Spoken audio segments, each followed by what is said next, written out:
What's up, it's your boy L.Dre. Welcome to LDreTv. If you didn't know, this is my second channel. I do a lot of reaction content and other stuff like that. But yeah, here is the long-awaited conversation with Nic D. If you don't know who Nic D is, you probably do. But he's one of the biggest independent artists. He gets 1 million streams a day. We just recently did this video with him. And I asked if you guys wanted the full conversation. And here it is. We talk about all his strategies on how he gets 1 million streams a day. We also talk about some more mental, level-headed, inspirational stuff. Sorry for the delay. Honestly, I just don't feel like I'm a good interviewer. This really is just like a conversation. So it was like the edit was pretty random. So if there's some little chips and dips there, whatever, you know, it's a conversation. Treat it like a podcast, put it on, listen to it. And just, you know, take some notes probably, you know? But yeah, I'll check in with you at the end to see if you actually got there. I am Barack Obama. I am Barack Obama. Yeah, man. So obviously you've had huge success in the independent musician world. I just want to start this off by just asking you a few little tidbits on your start. Just kind of like, how'd you get into this and what is your biggest inspiration in this? Because I have heard you say some controversial takes. You've said some things like, you're more on the business side of music and stuff like that, but you do have a passion for the music, but you're way more fluent in the business. So give us a little rundown on that. Yeah, and I do say that, right? I say that I'm more business than creative, and I think I feel that way. But people around me, they say that I don't know. I don't feel creative sometimes, and I don't. But also running a business can be creative in its own right. But I don't want to take away from the fact that I do really love music. Like I started making music in high school, so I was probably 15, 16, whatever, when I started making music. And it was just as an outlet. Like I just loved it.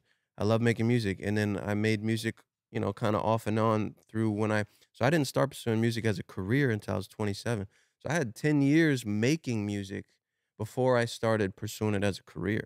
I didn't start doing that until I was 27.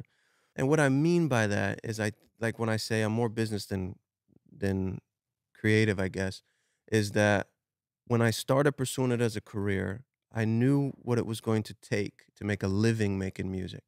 And if you don't treat your music as a business, it's going to be really hard to make a living as a music artist. There's a lot of talented people, far more talented than I am. I'm not ignorant that there's more talented people. But what those people sometimes don't understand is that if they don't operate and think like a business would, they're not going to be able to grow their career. Your favorite artist, let's call Kendrick Lamar, one of the artsiest artists in the world, has a full team behind him doing the stuff that he doesn't want to do. But if you're independent, you have to do that stuff on your own. And that's what I mean about I'm more business than creative. I have to be. In order to make a living and grow my career, I have to think like a business. It's not enough to make good music. Do I believe I make good music? Yes. Do I believe there's more people more talented than me? Absolutely.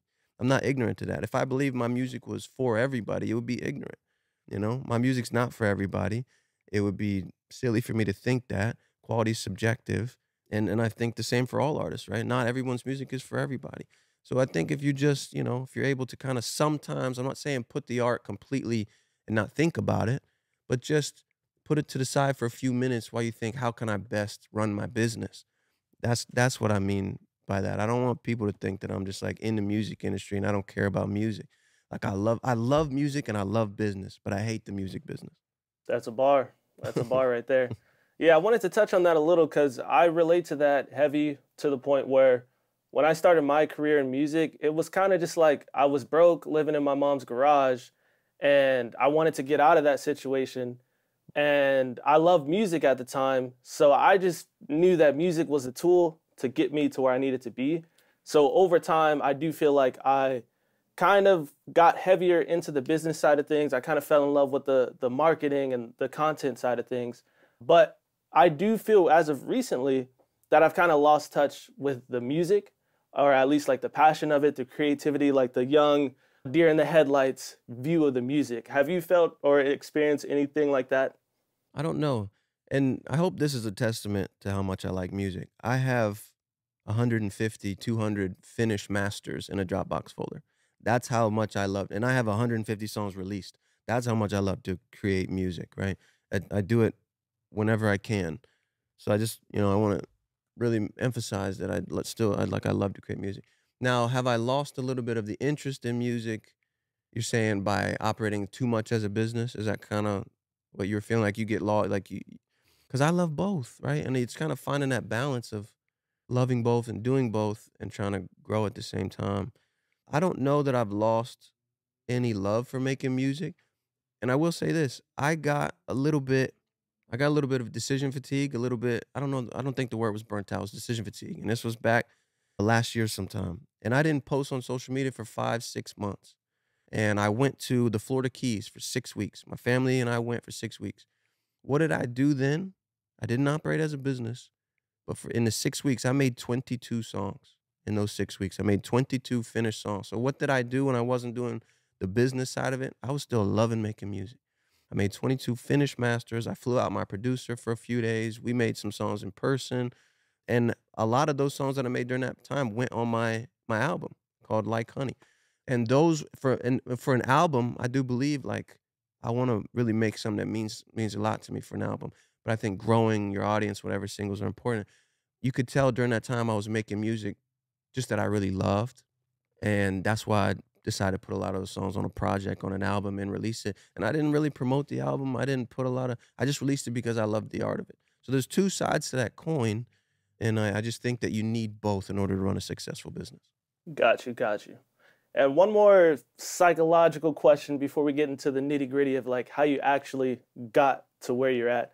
Because on my channel, I like to just kind of show like the real sides of it, all the downsides, all the human sides of like just being a musician and all that kind of stuff. Yeah. So I want to talk a little bit about just like metrics and how, if at all, because you seem super, super confident in everything you do in all the videos I've seen so far. But like as far as getting to in your head about just like the metrics, the numbers, the stats, like how do you deal with it? Is it just like whatever to you, you don't really care? Because obviously once you get to a point where it's like pretty steady and it's flowing and the curve is still up, you're probably just feeling good. Right. But what about those times when it doesn't hit, or the next video doesn't hit, the next song doesn't hit? Like, how do you take that, and give us some advice on that? Yeah.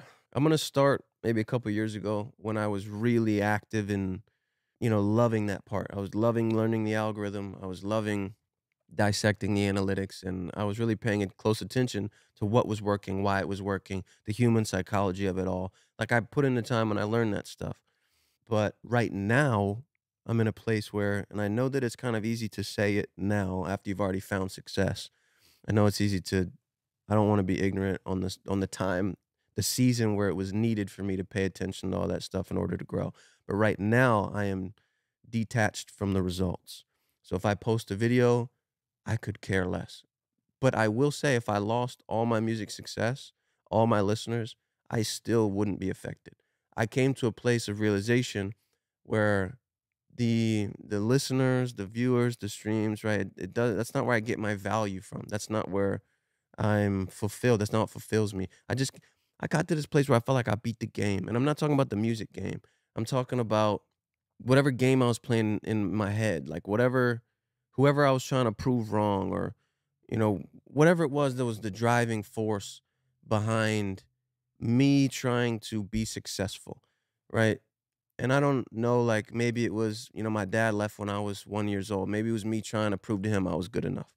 Like I don't want to get too deep, but like trying to figure out and break down, why was I so passionate about making this work? And why was I never going to take no for an answer? But then you realize, Jim Carrey says it best. He says, I wish everyone in the world could have everything they ever wanted, so they'd realize that it's not enough. And it's true. Like all the listeners, the streams, whatever, it's cool, but it's not filling me up. What fills me up is I have 2 kids, I'm married, I have a farm, I like being with my family. And one reason I don't tour and do any of that stuff, because my goal doesn't lie in it. Like me being able to make money making music funds what I actually want from my life, you know, and on the deeper side of it. So being able to do something I love that funds my life goals, that's where I'm at. But as far as advice goes, to kind of how to deal with it when your stuff's not performing well, it really comes down to this. Like you feel like you're doing everything right. You feel like your songs are good. You feel like your content's good. But often what happens is you just haven't made the right song yet. My first song to go viral was like my 80-something released song. I released 80-some songs until I got my first one that did something for my career. And then after that, I had a new floor, a new foundation, and it was kind of easier to go from that point. But it was my 80-something released song. You know, it's like people want it to happen so quick, and they get bummed out when their stuff's not working. But I will say this, a lot of the same artists that are getting bummed out their stuff's not working are telling me that I don't like the art enough. You know what I'm saying? Like, they're getting bummed out that their business isn't doing well and complaining to me that, you know, I don't care about the art. So it's like, if you care about the art and you don't care about the business, that's cool. But as soon as you start complaining about your business not performing well, then you got a little bit of a contradiction there. You know what I'm saying? Yeah, I fully agree with that. I mean, this I don't know if this is off the record, but I could probably leave it in. But just like the wording of just kind of, you know, the passionate artists, I hear people all the time just like they're either complaining about the payout from Spotify, they're complaining about the algorithms, posting, all that kind of stuff. Like they don't want to deal with any of it, and it seems very jaded to me, at least, because I know that that's just what it takes. Yeah. But what do you have to say to, like, for example, the Spotify payout and how everybody disagrees with it? Because for me, it's kind of like, sure, it sucks, but at the same time, especially I make lo-fi. Like back in the day, like who's gonna buy a lo-fi CD? Yeah. So it's like Spotify is like crucial for that. Yeah. So how do you feel about that?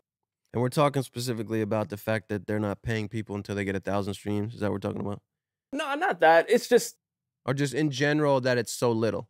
Okay, okay. exactly, yeah. Yeah, because the new one is like they're not paying artists until they hit 1,000 streams on a song, right? Mm-hmm.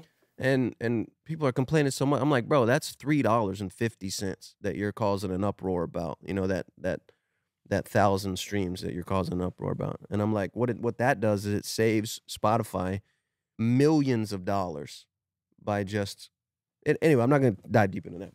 So the payout. Do I think the payout should be more? Sure. Right. I would love for it to be more, right? Naturally. Of course, yeah. Do I think here's the thing. We're in Spotify's house. The reason a lot of us have careers is because Spotify exists. So we can only do so much complaining. You know what I mean? It's like walking into a place like, I don't know, man. It's like walking into a place, you're starving. You come into this place and they just give you food. And you're complaining that you wanted chicken instead of beef. You know what I mean? I don't know. It's just like, I don't get the complaining about it, because I mean, what it does is like you get enough people listening, it adds up, right? And everyone starts at zero. Like I started 0 monthly listeners, 0 streams, just like everyone else. I didn't have friends in the music industry. I didn't care to even network with people.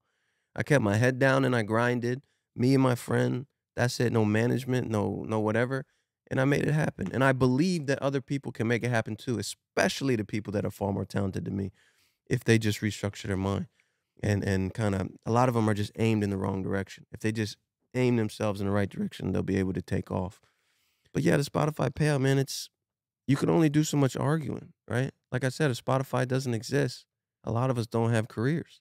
So the only thing you can do is start your own streaming platform, right? Like a platform, like a Grouped, where you're putting your music up there exclusively and having people pay you a monthly subscription, or do a pay what you can afford, like LaRussell's doing for his albums. When he drops his album, he do a pay what you can afford. He'll drop an album and do 6 figures, you know? So it's like, if you're going to do those things, cool, do it. People are finding solutions to the streaming numbers being so low. LaRussell's a prime example of that. He's doing incredible. He's an amazing business mindset artist. I don't see a lot of people complaining to LaRussell how business-minded he is. That man is a business machine, right?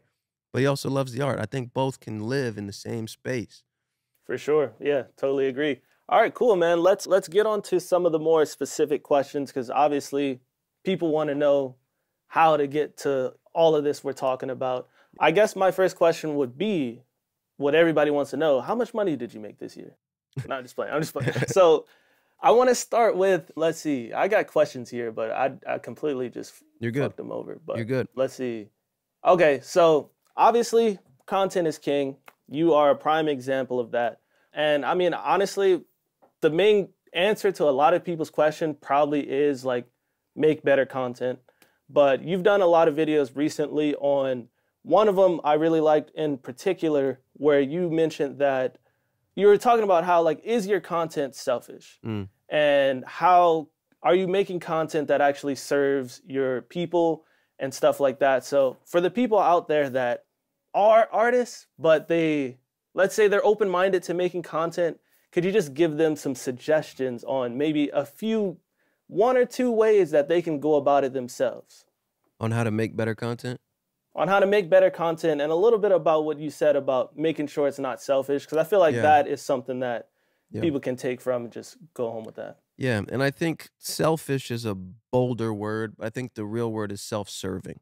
They're creating content only because they're wanting a result from it, right? They want more streams, they want more people to find their music, and I think that's just a fundamental downfall when you're making content. Is I want to put out a piece of content and my only goal is to get streams from it. I think that's self-serving, right? I think everyone would agree that's self-serving.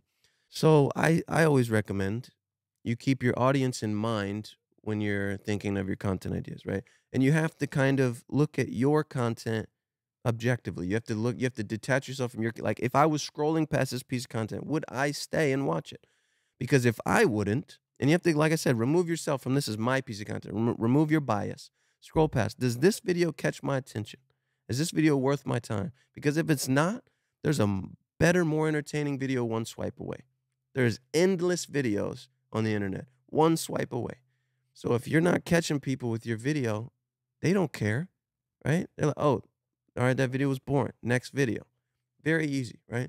So I think what you have to do, unfortunately, to the artsy artist, is prioritize the viewer.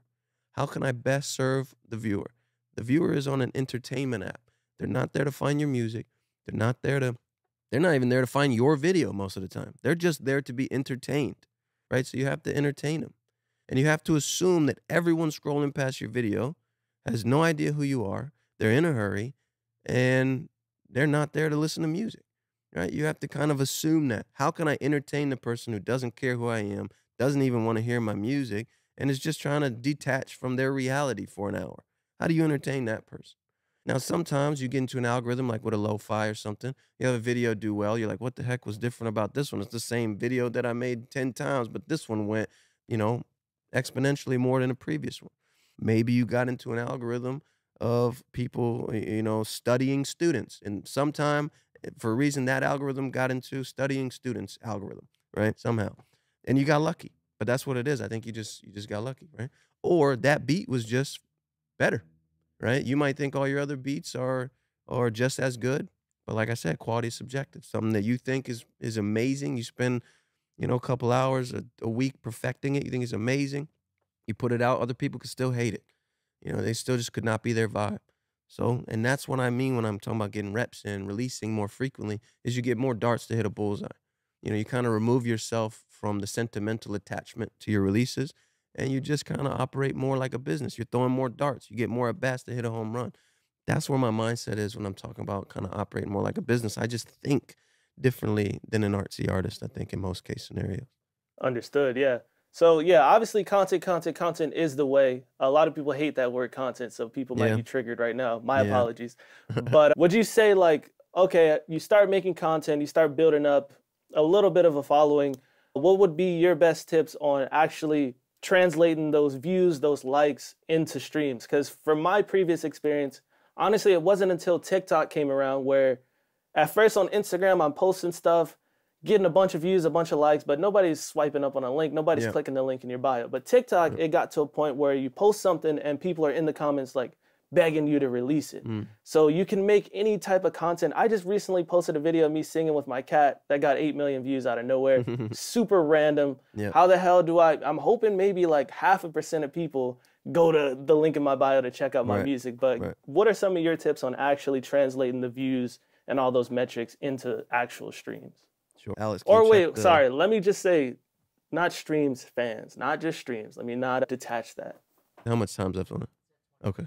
All right. So how can you convert your content? Like if you have a video do well, how can you convert the people who saw it into a fan, a listener, a stream? Yeah.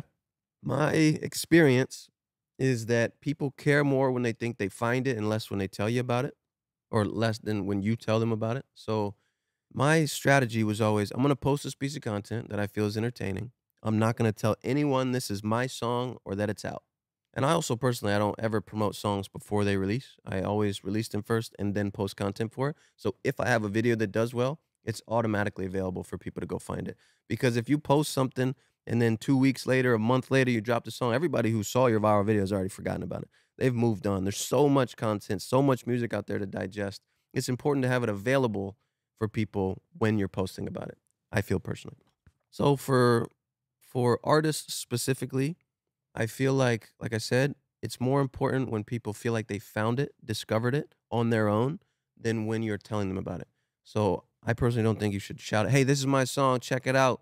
It's blah blah blah by blah blah blah. Hope you like it," and then play it. That's an ad. That feels salesy, right? It just doesn't feel like you're trying to entertain a viewer. It just feels like you're self-serving. Are you trying to get a stream?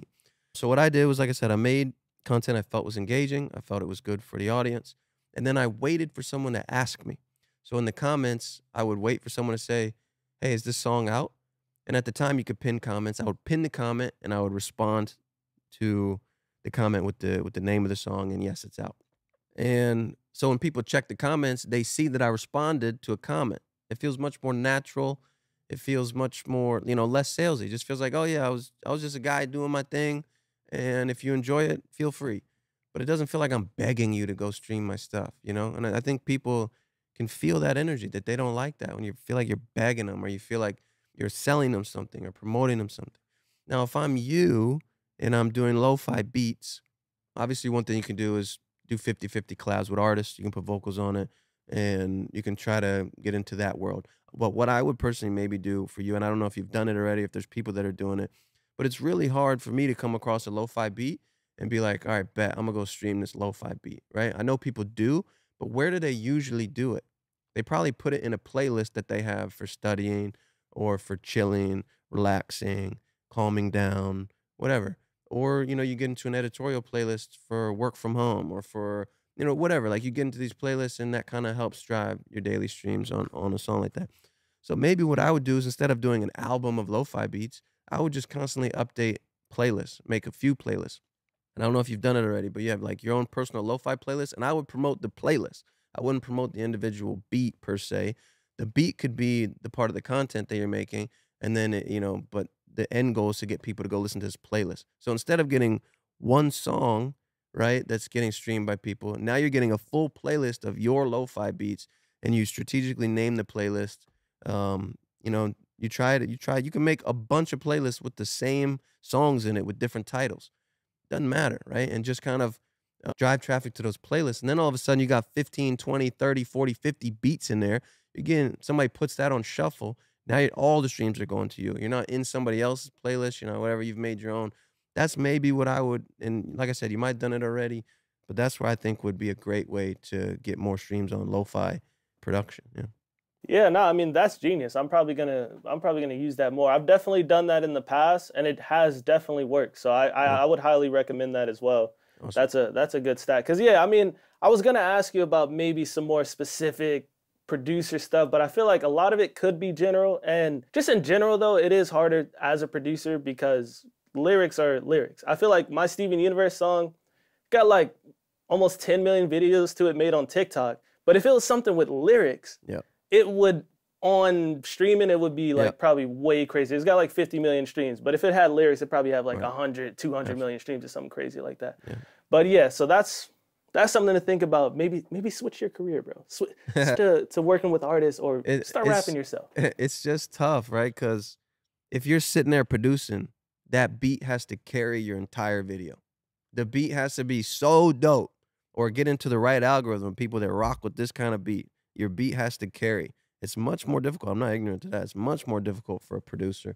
But what's really dope is the lo-fi wave. A lot of producers have, they're still selling beats to people. They're still doing whatever. They're still trying to get placements, but they're able to release their own stuff. And also, I thought that was really cool when the kind of lo-fi wave was hitting, a couple, 3 years ago, 2-3 years ago, and it's still going well for people. Okay, cool. So we talked about content. Another thing I wanted to talk to you about is playlists, because I know that I watched one of your videos where you pretty much were saying like, stop putting so much emphasis and stop focusing so much on trying to get into editorials. And that kind of changed my whole strategy for 2024 because I found that I was releasing music only like every 3 weeks so that I can increase my odds of getting into playlists. Now, I know it's a little different because with lo-fi, like getting into playlists is way more detrimental, I'd say. But I just want to talk about your strategy and your blow up, like how playlists have played a part, and if you really even given it that much thought. Yeah, I give it zero thought. Absolutely none as far as playlists go. I don't care about submitting 6 weeks, 4 weeks, 3 weeks in advance. I don't care about that. I'll submit a song on Monday and have it come out Friday, you know? The only thing that I care about is my release radar when I'm releasing, because I got followers on Spotify, and so I do pitch, right? Technically, because you pitch your song, then it will go to your release radar. That's just how that works. But usually when I'm pitching, I just write a joke, or I say, you know, hey, how are you? Hope you like it. Just something quick. Like I'm not trying to write a book in there. I'm not trying to convince anybody. I could care less if you put my song in it. I do a million streams a day, and right now 2% of those streams come from editorial playlists. But they did not come from editorial playlists because I pitched them. They came from editorial playlists because my song did well when I was promoting content. So like for example, my song Sundown with V Wills, making content on TikTok. The content was doing well, a few viral videos. It got into the top 50 most viral songs on Spotify. And then as a result of that, it got put into editorial playlists. So the most guaranteed way to get into editorial playlists is to blow the song up on your own. That's the most guaranteed way. The hit the lottery way is like submit to editorial playlists. There's over 1 million songs uploaded every day. And how many playlists are there? I don't know. 1,000? I don't know. Right? 1 million songs a day. And you got and you're trying to hit the lottery when you're trying to get into these playlists. I'm not saying it's not possible. I'm just saying it's not practical, right? It's not practical. So I don't care about it one bit.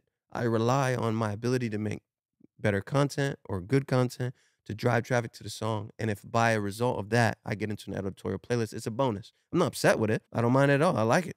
I'm not banking my career on it, you know? I'm not going to hold up my release schedule just to try to get an editorial playlist. I want to be consistent in front of the people that care about my music. I want to release frequently, and I want to have more chances, like I said, to more darts to hit a bullseye. And one thing is that it adds up. Like you're trying to get one hit.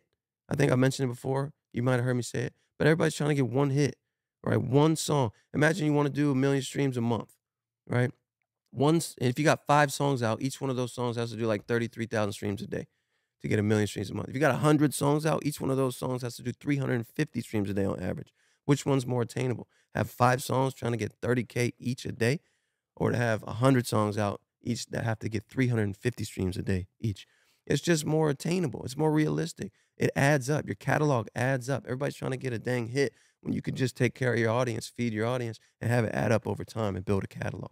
Yeah, 100%. So you would say, because you just mentioned, so you get 1 million streams a day, and you would say that's pretty much its catalog at this point. So like no matter what, it's kind of like, would you say you could not release for a couple months or so and still just be solid? Yeah, I mean, it would probably drop from the 1 million streams a day, and it might drop to like, you said a couple months, it might drop to like 150K a day over that time. Because I think it's not gonna like fall off, but I think what is important, right? I'm maintaining that, right? And there was a time where actually there was a period where I wasn't releasing a ton, but right before that time I was releasing frequently. I dropped my album. A month later, I dropped a collab album, and I was still releasing singles. And I had gotten my streams up to like one point. It peaked at like the most streams I ever had in a day. It was almost 1.7 million streams on a day, and then it cruised at like 1.5, 1.4, 1.3. It was cruising there for a while. And then I slowed down a bit and it came back to 1 million. And that's where I've been at. But I think what happens is when you're more active, it adds up. And in between all those being active, you do get the one song hit that you're looking for, right? You do get and it just kind of like, it expedites that process in a way. Like you weed out the songs that weren't going to blow up anyway, and you just get to the one that was going to do well quicker. That's always been my mindset. Valid, valid. And as far as like, you just touched on it a little bit, like serving your audience, how would you say, what's your process like with just keeping up with your fans, like keeping that connection? Like, do you have a mailing list, or is it just like Instagram, maybe replying to comments here and there? Like, how do you keep up and recognize the group of solid core fans? Mm-hmm. Right now, my main focus with that is my Freddie Fam, which is my grouped page. I think that platform is incredible for the artists, especially the independent artists. And the most real world example I can give of that is there's an artist, Mike. You probably heard me say this. Mike has give or take 4 million, 5 million monthly listeners across all platforms. And he has 10,000 people, 9,000 people, 10,000 people, whatever, signed up at his $9 a month grouped page, his subscription, where he just posts demos, posts unreleased music, some behind the scenes, some whatever. And he makes the same amount of money off of those 5 million monthly listeners that he does off of this 10,000 people that are signed up for a subscription. So 10,000 people versus 5 million people. Everybody wants to get so big and so well widespread and well known. My goal for 2024 is to connect deeper with the people who already care. So I'm doing it through the Freddie fam. I'm posting like exclusive content there. There's 25 unreleased songs in there. I'm letting people vote on what songs they want me to release. So the song that I just submitted today is called Motel 6. It was in a poll on my Freddie fam, my grouped page, that was with 5 songs. And I said, hey, whichever one you guys vote for gets the most votes, that's the one I'm releasing next. So the people get to pick my next release. The people who care about me get to pick my next release. They picked Motel 6. So then I went and submitted it today. And it comes out in, I think I did 2 weeks because of the holidays. I just didn't want to compete with the holidays. So I did 2 weeks. Comes out January 5th. Yeah, so that's what I'm doing personally, is creating a deeper connection there. But I think what, other people can do, I think responding to comments is very important. I think people don't do it enough. Because imagine you have a video that somebody comes across. They take the time to comment. How many videos have they commented on that day where they've gotten a response? Probably not many. But if they get a response from you, you're the one creator who responded to them today. They now like you more. You are now in their mind a nicer person. You're in their mind a nicer creator. You're in that you humanized yourself to them. You took the time to respond. They took the time to comment. You took the time to respond. Two-way street. You're building a relationship. They are now more inclined to watch your videos in the future, more inclined to comment on them in the future because they know that you're the artist who responds. You're the creator who responds. So I think it's very important. It's such a small thing you can do is take the time. When I was posting a lot in the past, my first hour after posting was responding to every comment. That was my routine. And if you commented after the first hour, obviously I was probably on to something else in the day. But maybe it was I post a video, I go grab some food, and while I'm eating, I'm commenting. It was just a part of my day was doing that.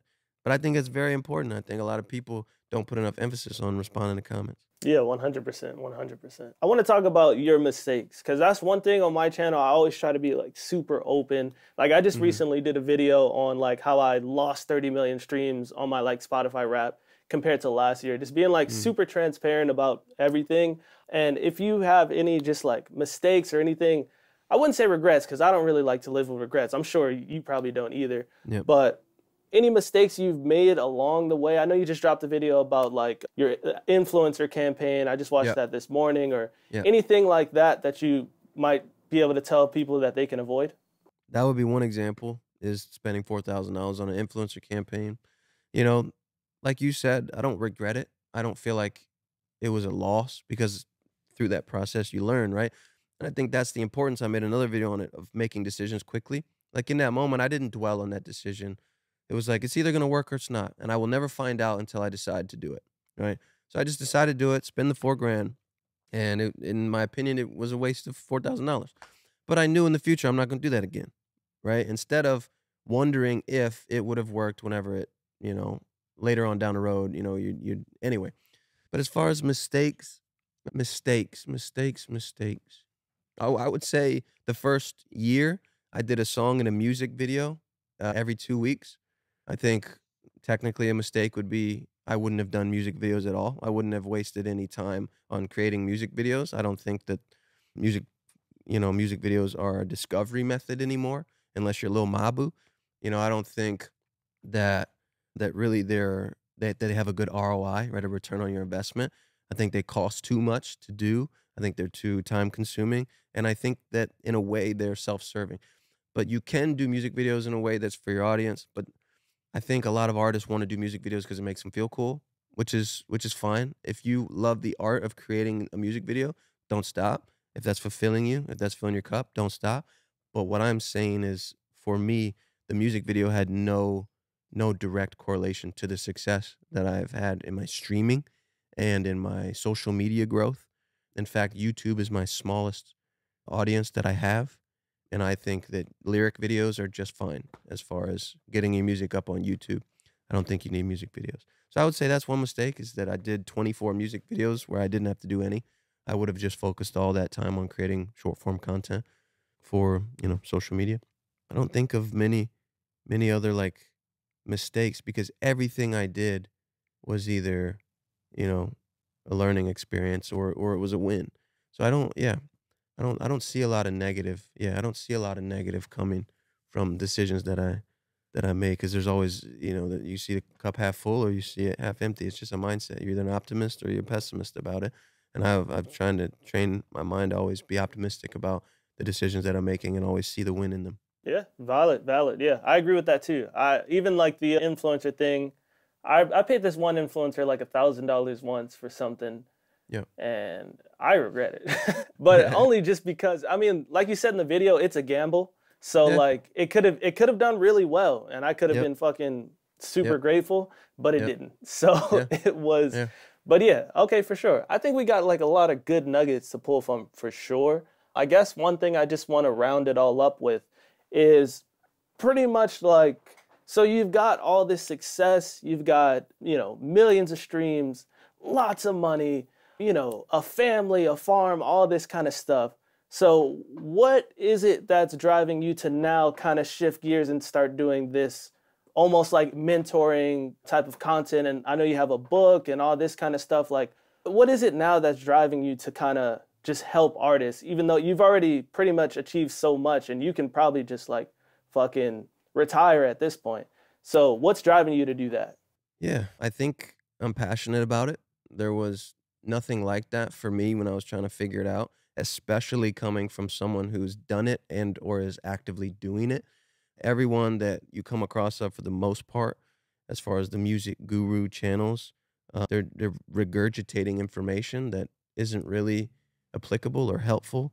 They're, I don't know. They're just, I feel like a lot of the artists are just getting taken advantage of by trying to follow these steps given to you by people who have never accomplished what you're trying to accomplish.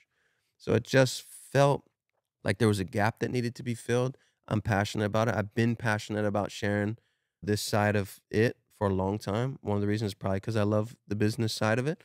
And I want to help other artists be able to make a living doing what they love. I've been really active lately on the Freddie for Artists page. I think I found a realistic content style that I'm able to do frequently.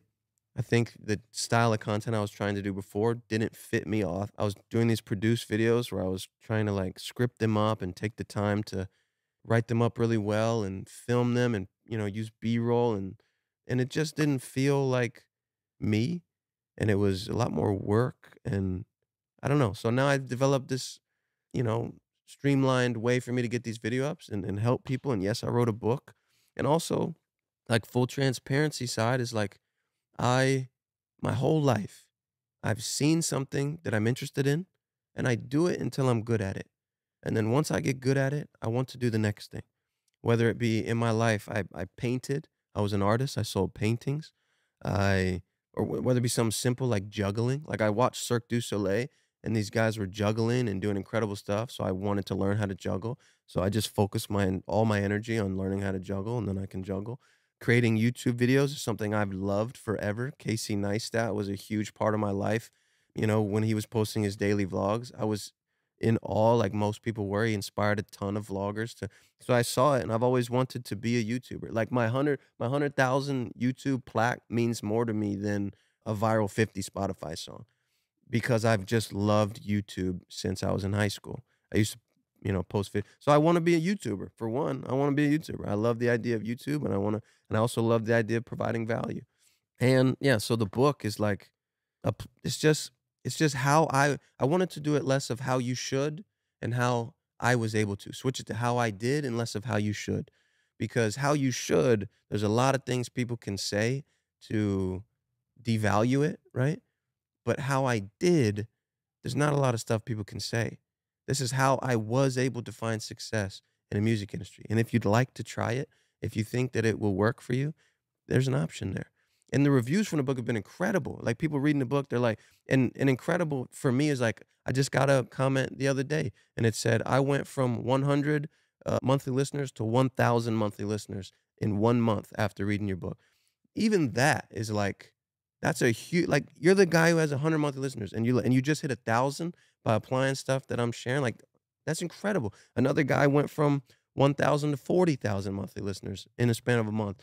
And then there's like real world, real success stories of stuff I've shared with like Connor Price. Connor Price is one of the biggest independent artists in the world. He does over 2 million streams a day. You know what I mean? And I was able to share with him advice. And he was already a genius. His wife was already a genius. They're already good. They were just pointed in the wrong direction. So a lot of my, or not a lot, but some sections of my book are just making sure you're pointed in the right direction. There's artists like Crash Adams who listen to the independent podcast, which is also stuff that I've incorporated into my book, where they have, you know, personally reached out and said, yo, these tips and stuff are incredible. We went from blah, blah to blah, blah. As far as monthly listeners go, now they're making a living making music. Fulton Lee, another artist, and his content does he has over 1 million followers on Instagram now because he's applying the stuff from watching independent podcasts, from the same stuff that I'm implementing in my book.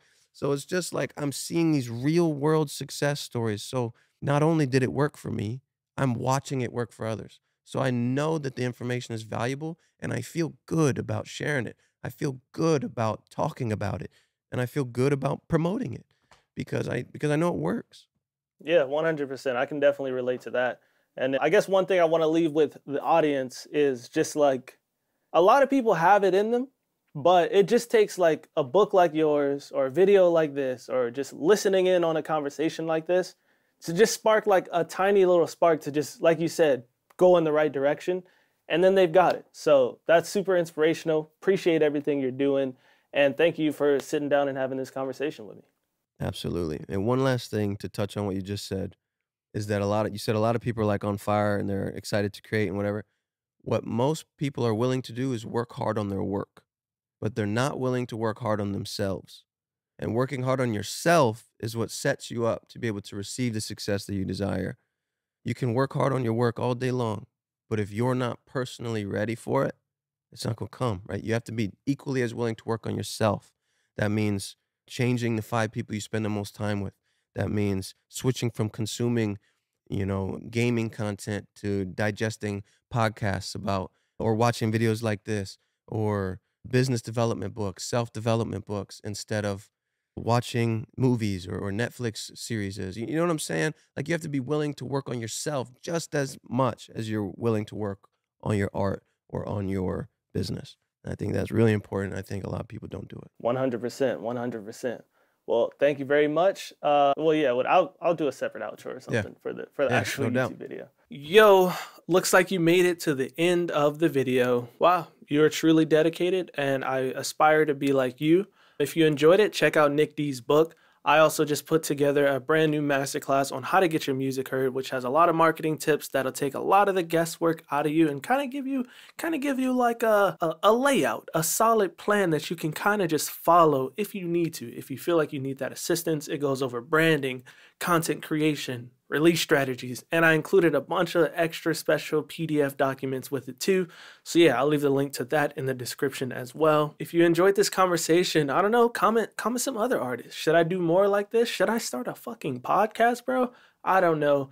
But yeah, this is LDreTv. We don't take things too seriously over here. So, you know, fuck. Peace. Love you. I am Barack Obama. I am Barack Obama.